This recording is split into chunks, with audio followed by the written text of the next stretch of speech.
이게 진짜 현실에서 벌어지고 있는 일이라고 우크라이나 전쟁 관련 정보를 수집하다 보면 하루에도 열댓 번은 더 이런 질문을 던지게 됩니다. 보통 전쟁 초창기에는 기록적인 신무기의 등장에 감탄하는 경우가 많았는데요. 그러나 전쟁이 장기화되면서 상황이 완전히 달라졌습니다. 우크라이나와 러시아 양쪽 군대가 모두 극심한 물자 부족을 겪고 있다 보니 전장에는 상상조차 못했던 새로운 장비들이 등장하고 있습니다. 심지어 때로는 전쟁에서 승리하기 위한 인간의 창의력이 어디까지 발전할 수 있는지 놀라울 지경입니다. 그래서 준비했습니다. 오늘은 우크라이나 전쟁에 등장한 기상천외한 신무기들에 대해 알려드리겠습니다.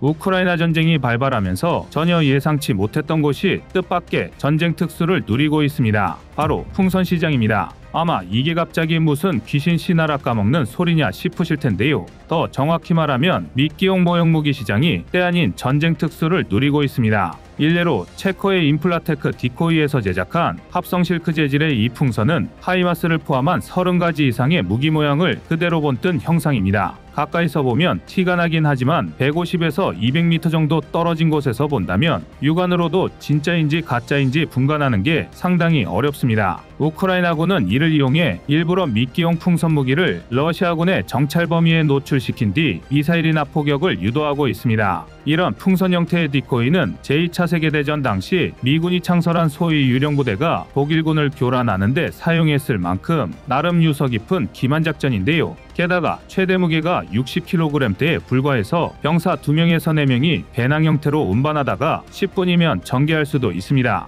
뿐만 아니라 진짜 군용 장비처럼 여론이 감지되고 레이더에까지 포착되죠. 민수용 드론까지 전장에 대거 투입되고 있는 마당에 싸구려 드론의 성능 낮은 카메라로는 풍선으로 만든 가짜 무기인지 진짜 무기인지 구분하기 어렵습니다. 실제로 인플라테크 디코이는 우크라이나 전쟁이 발발한 2022년에만 생산량 100%, 매출량은 30% 이상 급증했습니다. 황당하긴 하지만 우크라이나군이 꽤 유의미한 효과를 보고 있다는 방증인데요. 이처럼 우크라이나군은 상당히 창의력 넘치는 방법으로 러시아군을 공략하고 있습니다. 한쪽에서는 최첨단의 극초음속 미사일이 날아다니는가 하면 다른 한쪽에서는 주먹구구식 긴 열전이 펼쳐지기도 하는데요. 군필 시청자분이라면 지금 이 영상을 보고 소름이 돋으실 겁니다. 고폭탄을 그라인더로 자르질 않나 망치처럼 내려치기까지 하는데요. 도대체 지금 이게 뭐하는 짓인가 싶으실 겁니다. 이는 우크라이나군 병사가 박격포탄들을 RPG용으로 개조하고 있는 장면입니다. 더군다나 그렇게 만든 RPG 박격포를 마치 대인용 곡사포처럼 발사하고 있는데요. 대전차 미사일이 기본적으로 관통에 초점이 맞춰져 있다 보니 대인 살상력을 높이기 위해 박격포 포탄으로 탄두를 교체하고 곡사로 발사하는 것입니다. 이론상으로는 틀린 말이 아니긴 한데 이걸 진짜 현실의 전쟁에 적용하고 있다는 게 참 기가 막힌 일인데요. 심지어 이는 우크라이나군에게서만 벌어지는 일이 아니라 러시아군 진영 내에서도 심심찮게 벌어지는 일입니다. 우크라이나군보다 물자가 더욱 부족한 러시아군은 아예 대전차 로켓의 발사관과 추진체만 남긴 채 뚜껑을 따버리고 그 빈 공간에 수류탄과 소총탄 다발을 엮어서 집어넣는 방법을 사용하고 있습니다. 이 또한 살상효율을 높이기 위해서인데요. 그리고 이렇게 재고가 생긴 대전차 미사일 탄두는 그대로 자폭 드론에 탑재되고 있습니다. 우크라이나군과 러시아군 양측 모두 막대한 양의 민수용 드론을 대전차용 고폭탄을 탑재한 자폭 드론으로 개조하고 있고, 그렇다 보니 대량으로 발생한 추진체 재고를 어떻게든 써먹기 위해 박격포탄을 대인용 로켓으로 개조하는 방식을 떠올린 것 같은데요. 아나바다 운동을 이역만리 우크라이나 땅에서 다시 보게 되다니 기가 차서 말이 안 나옵니다. 그런데 사실 여기까지는 상황이 그나마 나은 편입니다. 일명 환타폭탄이라는 것도 상당히 흔하게 사용되고 있습니다. 환타폭탄이란 먹고 남은 페트병에 간단한 기폭장치와 인화물질 그리고 대량의 쇠구슬을 넣어 만든 일종의 IED입니다. 당연히 실제 화력은 대전차고 폭탄보다 한참 아래지만 애초에 수류탄 등의 폭발물은 폭발력보다 파편에 의한 사상을 목적으로 하고 있습니다. 그런데 여기에 쇠구슬까지 넣었으니 원리상으로는 대인 저지력에 상당한 효과를 보일 수밖에 없습니다. 이나물질이 달라붙어 불타는 쇠구슬은 마치 소형 네이팜탄을 떠오르게 합니다. 게다가 러시아군의 참호선이 좁고 밀집되어 있다 보니 적지 않은 피해를 유발하고 있습니다. 오죽하면 우크라이나군 병사 중 일부는 활을 이용해 참호의 유탄을 투척하는 기상천외한 전투 방식을 공개하기도 했는데요. 정말로 이것이 수많은 전문가가 예상하던 21세기 최첨단 현대전의 모습이라니 쓴웃음밖에 나오지 않습니다. 물론 지금까지 소개해드린 무기는 상당히 극단적인 경우고 늘 이렇게 기상천외한 무기만 등장하는 것은 아닙니다. 역시 우크라이나 전쟁에서 새롭게 주목받고 있는 무기체계 중 가장 독특하고 보편화된 것을 고르라고 하면 우크라이나군과 러시아군 양쪽에서 모두 적극적으로 운용하고 있는 203mm 자주포를 들 수 있을 것입니다. 203mm 자주포는 제2차 세계대전 전후에 등장한 배수량만 해서 2만 톤급 중순양함의 8인치 주포를 지상에서 사용하겠다는 정신나간 개념으로 등장한 중포입니다. 당시의 중순양함은 배수량만 따지면 현대의 대형 구축함과 큰 차이가 없지만 거함거포주의의 영향을 받아 엄청난 이력의 주포를 탑재하고 있었습니다. 세계 패권을 둘러싼 전쟁 속에서 각국은 이 압도적인 화력을 지상으로 옮겨오기 위해 가진 애를 썼는데요.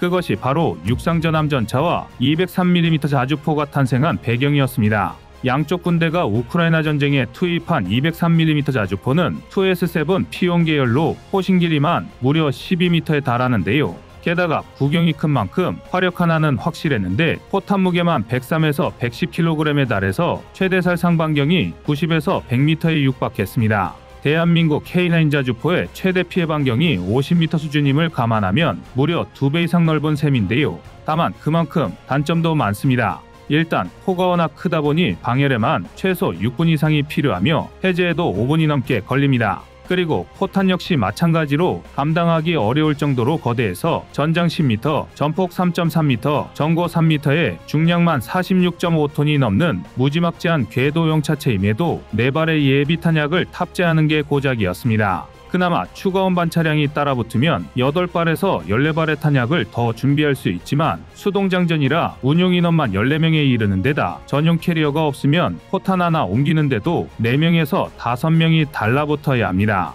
그나마 전용 캐리어가 있으면 2명에서 3명이면 포탄을 송탄할 수 있지만 그마저도 워낙 무겁고 둔중하다 보니 분당 발사 속도가 1.5에서 2.5발이 한계입니다. 즉 아무리 빨라봐야 2분이면 준비된 포탄을 모두 소모하고 운반 차량에서 포탄을 끙끙거리며 날라야 한다는 것이죠. 이러니 지속 전투가 가능할 리 없습니다. 결정적으로 사거리도 37.5에서 47.5km에 불과한데요. 이럴 거면 차라리 다연장 로켓을 사용하는 게 운용 인원 측면에서나 화력, 사거리 등 모든 면에서 이득입니다. 또한 2S7은 포신이 너무하다 싶을 정도로 무겁다 보니 반동을 상쇄할 수 있는 선에서 차체 무게를 최대한 줄여야 했습니다. 이로 인해 장갑 두께가 가장 두꺼운 부분이 10mm에 불과한 개방형 자주포가 되고 말았습니다. 한마디로 승무원을 보호할 수 없다는 건데요. 그런데다 덩치는 또 무식하게 커서 은폐, 엄폐가 불가능한 수준이다 보니 러시아군의 2S7은 우크라이나군 정찰 드론에 포착될 때마다 하이마스의 간식거리로 사라져버리고 있습니다. 이런 온갖 단점에도 불구하고 203mm 자주포가 꾸준히 등장하고 있는 이유는 당장 찬밥 더운 밥 가릴 처지가 아닌 탓이 큽니다.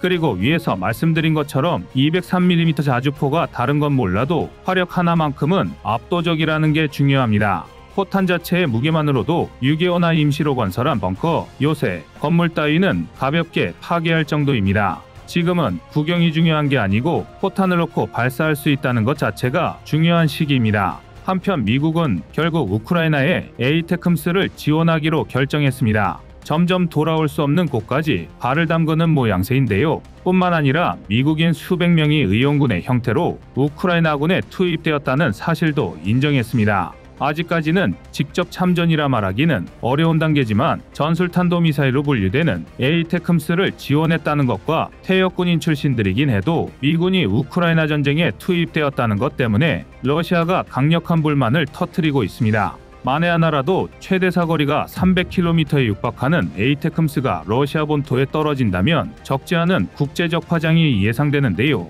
한 가지 흥미로운 건 그러면서 동시에 미국 의회는 우크라이나에 대한 지원에 인색해지고 있다는 것입니다. 일례로 볼로디미르 젤렌스키 대통령이 에이테크임스 지원을 약속받기 위해 백악관을 방문한 21일 당일 백악관은 3억 2,500만 달러의 방공무기 지원을 결정했습니다. 하나로 환산하면 4,400억 원에 달하는 어마어마한 금액이지만 당초 조 바이든 대통령이 240억 달러, 약 32조 원 규모의 추가 지원을 준비하고 있었다는 걸 생각하면 지극히 일부에 불과합니다. 지금 미의회는 공화당을 중심으로 밑빠진도 우크라이나에 대한 추가 지원을 보류하고 있습니다. 우크라이나에 대한 지원이 필요한 것은 인정하면서도 예산의 확실한 경로나 출구 전략이 확보되지 않는 한 더 이상의 깜깜이 지원은 지양해야 한다는 이유에서입니다. 아프가니스탄 전쟁에서 제대로 된 출구 전략 없이 싸우는 게 얼마나 멍청한 짓인지 깨달았기 때문인데요. 별다른 소득도 보지 못한 20년이 넘는 전쟁 기간 동안 미국은 17만 6천 명의 병사를 잃었고 무려 2,700조 원을 쏟아붓고도 역사상 두 번째 패배를 맛봤습니다.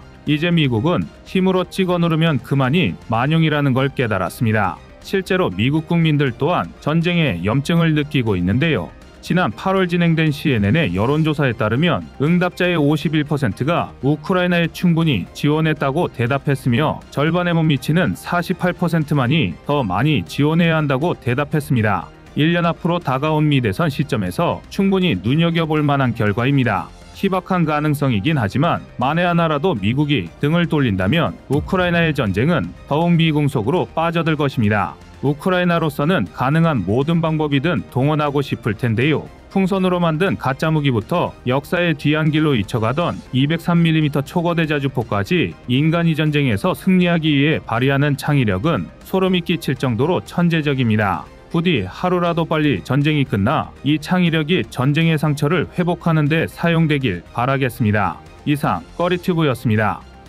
안녕하세요, 꺼리튜브입니다. 그동안 보내주신 사랑과 응원으로 1편 출간에 이어 이번에 꺼리튜브의 새로운 신작 세상에 밝혀지지 않은 현대무기 비하를 출간했습니다. 내용이 어려워 쉽게 다가서지 못했던 군사무기 이야기를 남녀노소 누구나 편하게 이해할 수 있도록 모아봤는데요. 그 누구도 알 수 없던 현대무기 비하의 숨겨진 이야기를 이제 온라인 서점이나 가까운 서점에서 만나볼 수 있습니다. 또 전문적인 군사무기 이야기를 알고 싶다면 꺼리튜브 1편인 대한민국 육해공 군사무기도 준비되어 있습니다.